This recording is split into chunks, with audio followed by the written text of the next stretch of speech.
Hello, my name is Mike Carlo. I want to introduce you guys to a great data MVP, Melissa Coates. She is with us today talking about the end-to-end solution architecture for Power BI. I do a lot of work with Power BI. I run the website Power BI Tips, and it's my pleasure to work with other experts in the space. And Melissa has done a great contribution for a number of years around talking about architectures for Power BI, how you use this in your organization, and things you should consider. So today is the release of the newest version of that, and let me get Melissa here on for you. So Melissa, there we go. I think you're on. Go ahead, give us a little introduction, and let's talk about your new architecture diagram. Sounds good. Well, thanks. Hi, Mike. Hi, everyone, and thanks for having me. So yeah, today, to ring in the new year, I decided to release the new version. There's been an awful lot of changes come out recently. I mean, it's always like that, but sometimes, more than others. And it seems like Q4 was really a big one. So it was a good time Yes, it to was. give the diagram a refresh. Models upon models, right? The direct query Oh, to yeah. Power BI datasets was a huge release. Everyone was a buzz about that new news, and that opens up a whole new realm of architectures for this as well. So that's going to change a lot of the game here as far as what we're doing with architecture. So this is very timely. Yeah, it really does. It's going to be such a good way to marry up centralized enterprise BI with decentralized self-service BI and help people kind of, bridge that gap that's been, Hmm. we got to do both. Yes, most definitely, for sure. Awesome. And with that, let's present your screen here. So let me transition over to your screen share here. We are there. We can see your screen, and we've got you there as well. So go ahead and give us the run through. Let's talk through the new architecture that you've got laid out here.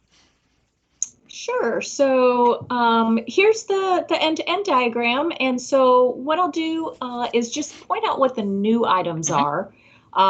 So if we start over in the content authoring area, so if I kind of zoom in for Hmm.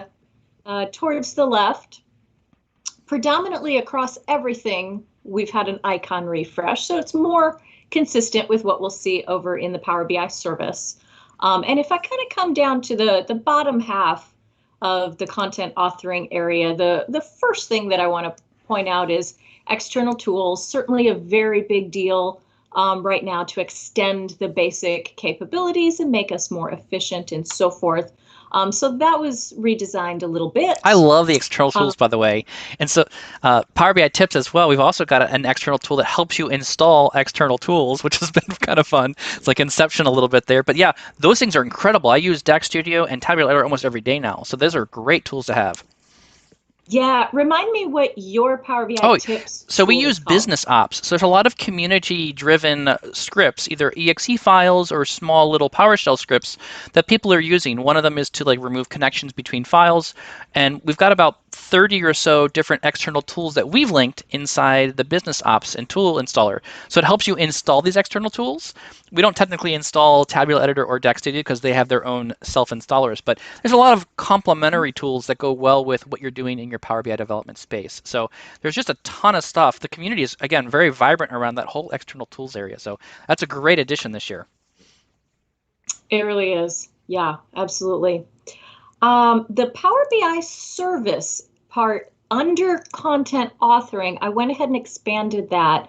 And that's because we're seeing the product team pay a little bit more attention to building out those capabilities, Mac Hmm. users, and so forth. So I decided to go ahead and give that a little bit more real estate. The custom development side of things, I gave that a little bit more real estate too, because I kind of shortchanged it before. So those are kind of the biggies under content authoring.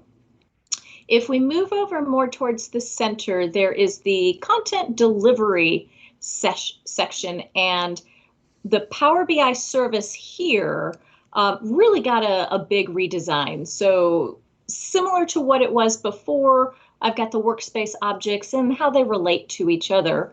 But what I decided to do with this is call out some of the more important capabilities and add them to these four sections just to try to make it more usable than it was before with just listing capabilities. So by no means is it an all-inclusive list of each section, but it's the key features. And as a matter of fact, if you have an eagle eye, even the title changed.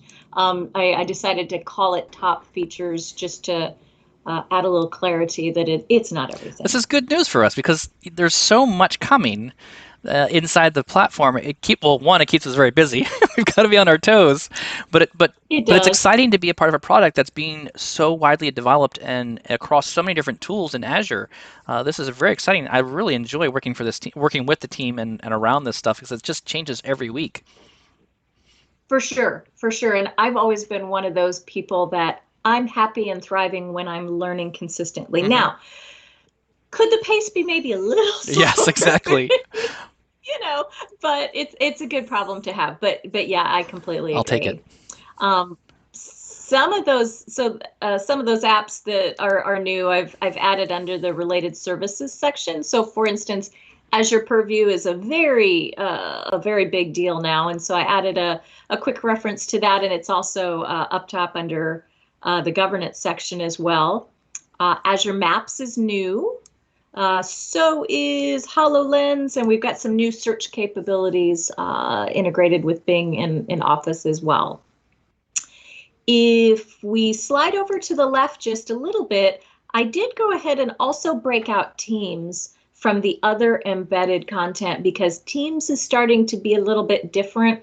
I think we're seeing a little bit of investment there. It'll be interesting to see where it heads in the future. Yeah. But it felt like it deserves its own spot. This makes a lot of sense. I mean, Microsoft has been putting a lot of eggs in the Teams basket. I mean, they're being very competitive with that product. And now you're seeing like there's a lot of deep integrations, chatting between reports, sending data between users. Like it seems to be like it's Mhm. really becoming it's in its own right. It's going to be very easy integration. I think there's a Teams link now, right? You can have an icon on the left-hand side of your Teams that you click and it Mhm. takes you right into powerbi.com and logs you in, which I find very beneficial. Yeah, that's the thing that they've been calling the Power BI personal app for Oh, Teams. yes. Not to be confused with the other three kinds of app Exactly. that we have. Yes. So yeah, absolutely. Finally, if we move over to the far right, kind of the catch-all system administration column under Azure Active Directory, what I did is I called out a few more features there because they're just so important from a oversight and management perspective. So I wanted to call out a few of those. I added a couple of references to the new premium per user, so added that a couple of spots. And finally, if I go one more time, the security, compliance, and governance section. I went ahead and called out a few more specific items there just for the purpose of if somebody's trying to figure out what options you have, just being a little bit more, having a more full list there. No, that's really important. I think a lot of organizations underlook or don't look hard enough at the security, compliance, and governance portion of their Power BI tenant. And there's actually a lot more options showing up now, promoting data sets. You have the cloud app security piece as well. Everything integrates very well with Azure Active Directory, so you have single sign-on, you have all the application things through your phone. It This is really important for the enterprise user with Power BI that needs to be considered, I think, more often and more frequently at the beginning of your Power BI deployments as opposed to as an afterthought. Yeah, agreed. I've actually got a customer right now that is working with Hmm. IT to try to get their sensitivity labels set up, and it's taking a while because these apply to the entire Gotcha. organization, not just Power BI, Yes. right? Yeah, So, exactly. so it's a big decision to determine how you're going to get them set up. So yes, definitely Awesome. the earlier the better. And is some of that information protection or data protection capabilities, they're still growing up just like anything else in Power BI. We see basic Hmm. capabilities and then it iterates and improves over time. So, but we're getting there. Awesome. Wonderful diagram. This is absolutely incredible. And you threw out on Twitter a very quick diagram of where we were in 2015 and where we are now. And yeah, there it is. I'm so excited how dense it is and how much stuff has been developed. We can see some sections of the chart have now grown up substantially. Before we had a very large Excel area. Now Excel is a little Right. smaller, and now we have a huge Power BI area because there's just been so much development in the last, oh gosh, 6 years now. I guess 2021 now. It's 6 years of they've been kind of developing on this. This is great. For sure. So back in 2015, Power BI Desktop was the new kid on the Yes, block. So yes, if you kind of look on the left here, Excel is the predominant one, yeah, and in fact, we still had Power View, Power Map yes. listed over Oh yeah, I there, remember and those. so Very much so. right, right. So this is really an oldie, and I absolutely think it's completely ugly as sin now, but It's a growth thing. It's been but growing with your, I mean, you've been refining it. It's being polished. It's getting much better. And now we need a bigger sheet of paper now. We need not an 8 by 11. We'll have to do like a double sheet or two-sided documentation here in the future. what I'd like to do with it is take some pieces that I can't give very much time to keep it on a one pager and basically create. If I take this section and zoom in Oh on yeah, it. that totally So makes sense. for instance, what we might do with Azure Yes, Synapse, right? That's actually not represented well on this page anywhere, and I know that it's gotcha. not. It's a bit of a gap right Yeah. now, and so that's something I'd like to do later this year. If time allows, we'll see. Exactly right. You're already loading yourself up with work for this year. That's awesome. I love I love this. Oh, come on. You are the man of Oh, I ideas, so all you know how ideas. that I gotta just goes. keep with the follow through. That's that's the important part for me. So Fair so enough. what else? I mean, so this is all, this is great. So what other kind of things? We talked a little bit offline about some things you have kind of in the pipe coming up this January. So this is the architectural diagram. I mean, you've been doing this stuff forever, 15 years of architecting and working with big organizations and figuring out how to do this well for these organizations. What else are you planning for the first part of this year to help people learn more about this? Yeah, thank you for asking. So I've got a new workshop that is debuting on January 18th. That's the first live It's in 2 session. weeks from And now. it really is, yeah, 2 weeks from now as we're recording Yep. this. Yes. And it really is all about how do you deploy and govern Power BI. Hmm. So if you think about it from the perspective of we're not going to focus on how to author or create content, but we're going to focus on everything else around it in terms of managing it Sure. effectively. And so there's 10 sessions covering a variety of topics that you see here on the screen, from governance and culture and architecture and content management. And my favorite is the data trustworthiness section.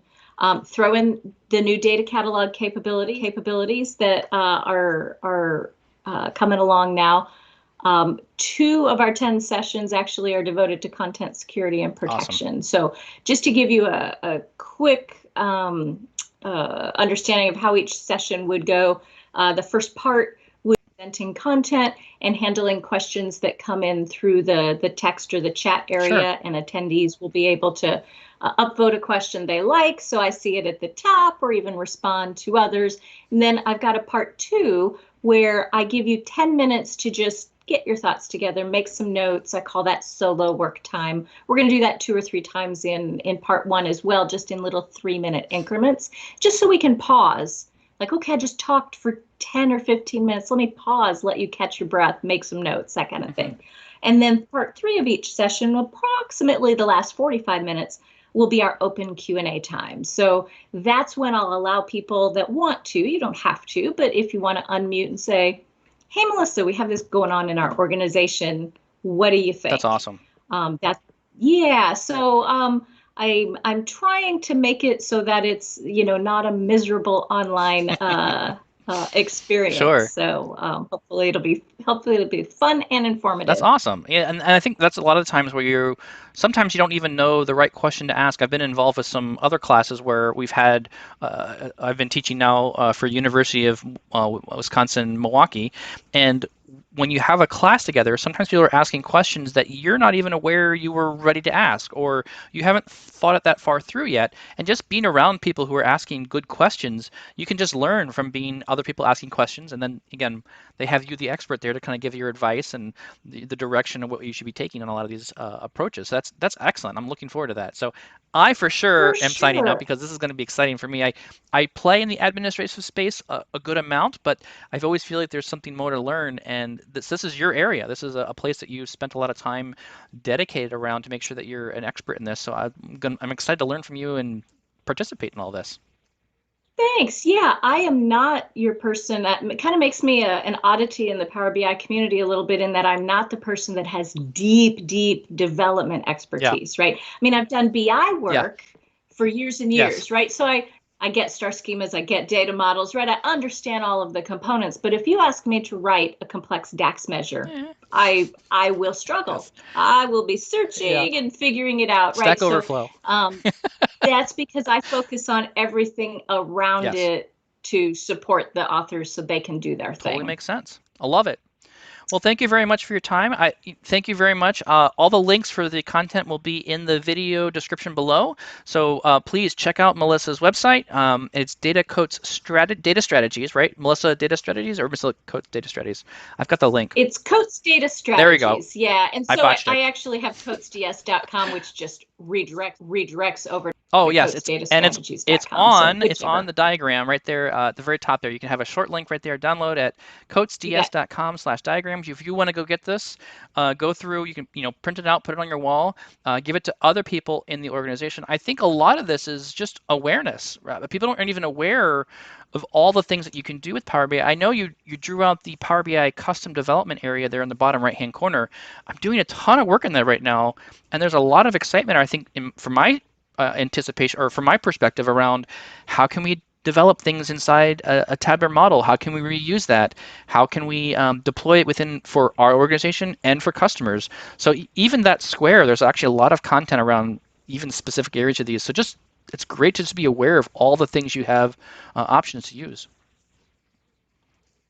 Yeah. Cool. Yeah, absolutely. Well, with that, I appreciate your time. Thank you so much. Have a great Monday, and best wishes on your class coming up. And we'll be talking soon again, I hope. Hey, thanks for having me, and uh, talk to you soon. Yes, we will. And I'm trying to use a new moniker this year, or it's been on the website for a bit, and it's, act like the business and think like IT. So this is a great I join. love I it. like thinking like the business. You got to move quick. You got to get stuff done, but I want you to think That's right. sustainable and reusable content, and that's where the IT piece is. Yes. So remember, act like the business and think like IT. And we'll see you guys sometime in the future. Thanks. Bye. Bye.